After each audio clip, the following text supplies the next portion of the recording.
Good evening and welcome to Global News Tonight. I'm Ronak and today we bring you an in-depth look at one of the most critical periods of the Cold War, Detente. From 1970 to 1979, the world saw tensions between the United States and the Soviet Union ease, leading to landmark agreements and diplomatic breakthroughs.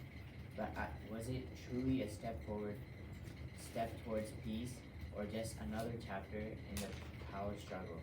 Our anchor Manuel has the full story. Thank you, Ronak. Detente was a shift from the high tensions of the early Cold War, a time when fear of nuclear war loomed over the world.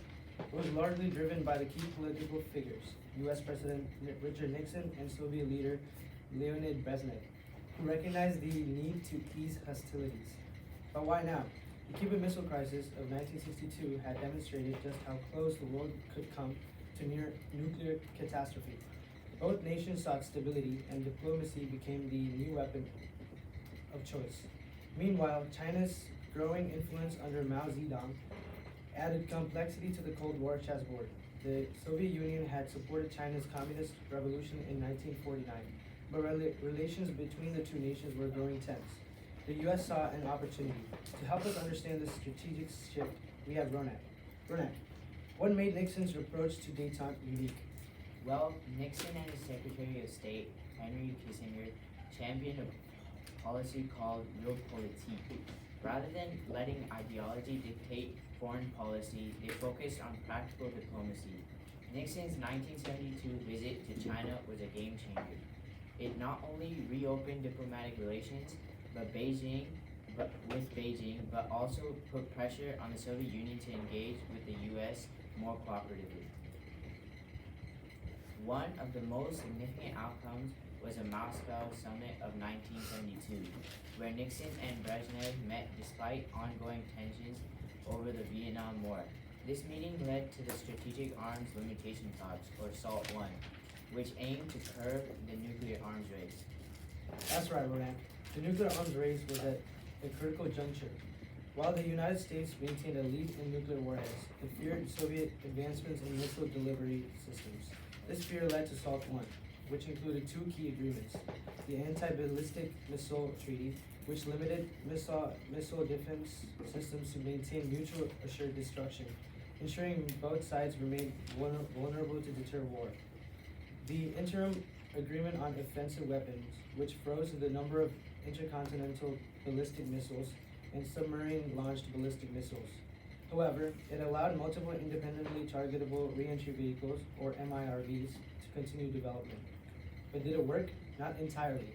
The U.S. underestimated Soviet MIRV deployment, and both nations continued their arms race despite the agreement. The Detente period was met with mixed reactions. Some believed it was a step toward peace, while others saw it as a mere cause in Cold War tensions. Detente was crucial. SALT I marked the first major arms control agreement between the U.S. and the USSR. It was a diplomatic milestone, proving that dialogue could replace conflict. Without it, the nuclear arms race might have spiraled out of control. I respectfully disagree. While Detente may have reduced immediate tensions, it didn't stop the competition. The Soviets continued expanding their nuclear capabilities. Caused by the late 1970s, tensions escalated again, particularly after the Soviet invasion of Afghanistan in 1979, that essentially ended Detente. Great points, Ronak. But let's not forget the role China played in this period. By the late 19th century, China's imperial system had weakened due to increased trade and contact with the West.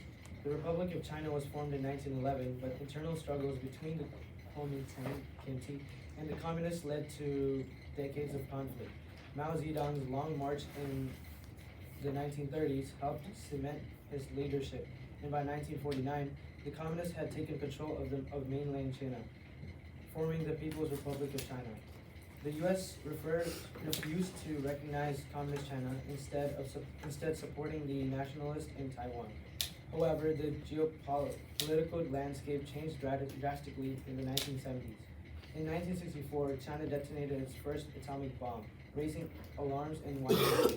By 1971, the United Nations expelled Taiwan and recognized the PRC, a significant blow to the nationalists.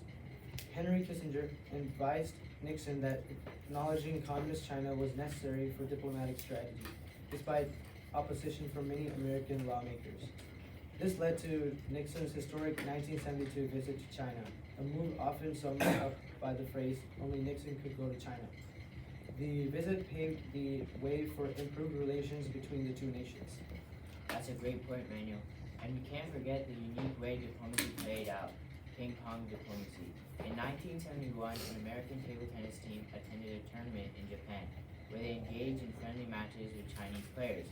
This small yet symbolic act led to an invitation from China, marking a turning point in U.S.-China relations. Nixon and Kissinger saw this as an opening and played a key role in setting the stage for Nixon's visit. Exactly, and while Nixon's outreach to China was a diplomatic breakthrough, it also put pressure on the Soviet Union. The USSR saw the US improving relations with China and realized it needed to engage in diplomacy as well, helping facilitate SALT I and other agreements. Detente was a defining moment in Cold War history, one that showcased the power of diplomacy but also the limits of trust between global superpowers. While the 1970s saw a momentary thaw, tensions would reignite as new conflicts emerged. That's all for tonight's special report. Stay tuned for more global news updates and as well as thanks for watching. I'm Ronak. And I'm Manuel. Signing out.